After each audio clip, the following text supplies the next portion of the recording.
राजा मिलिंद भंते नागसेनास प्रश्न करतो. भंते नागसेन, श्रद्धेचे लक्षण काय आहे? भंते नागसेन म्हणतो, महाराज, मनामध्ये प्रसन्नता निर्माण करणे व महान कार्याची आकांक्षा निर्माण करणे श्रद्धेचे लक्षण आहे. श्रद्धा उत्पन्न झाल्याबरोबर सर्व विकार नष्ट होतात.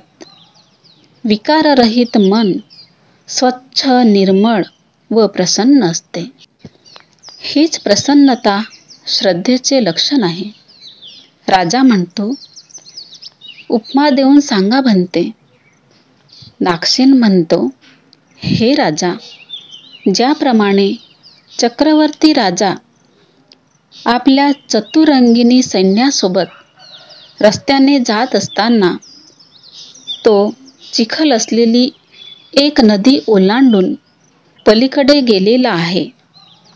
त्या पाण्यातून हत्ती, घोडे, रथ आणि पायदळ शिपाई सुद्धा गेले आहेत. त्यामुळे नदीचे पाणी ढवळले गेले आणि ते गढूळ झाले.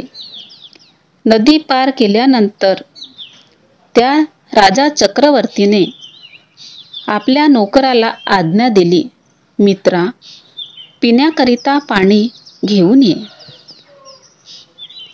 पाणी स्वच्छ करण्याचा दगड राजाजवळ असेल असे त्या नोकराला वाटावे व होय महाराज असे म्हणून त्या नोकराने चक्रवर्ती राजाचे म्हणणे ऐकावे. त्या पाण्याच्या भांड्यात तो तुरटीचा दगड घालून घ्यावा. त्या पाण्यात तो दगड पडताच शंख, शेवाळ, चिखल तळाशी बसावे आणि निर्मळ व्हावे. पाणी स्वच्छ व्हावे, त्यात गढूळपणा नसावा. नंतर ते पाणी चक्रवर्ती राजाकडे घेऊन यावे व म्हणावे, राजा, हे पाणी तुम्ही प्यावे. भंते नागसेन म्हणतो, येथे ज्याप्रमाणे पाणी आहे त्याप्रमाणे चित्त समजावे.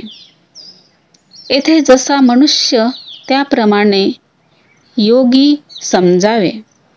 जेथे ज्याप्रमाणे शंख, शेवाळ, चिखल व गढूळपणा आहे त्याप्रमाणे क्लेश समजावे. ज्याप्रमाणे पाण्याच्या भांड्यात तुरटी सोडावी व सर्व गढूळपणा चिखल बुडाशी बसावा, पाणी स्वच्छ व्हावे, त्याचप्रमाणे हे राजा, श्रद्धा उत्पन्न होताच दोष नष्ट होतात. चित्त दोषमुक्त होते, स्वच्छ व प्रसन्न होते. अशा प्रकारे प्रसन्नता निर्माण करणे हे श्रद्धेचे लक्षण मानले पाहिजे.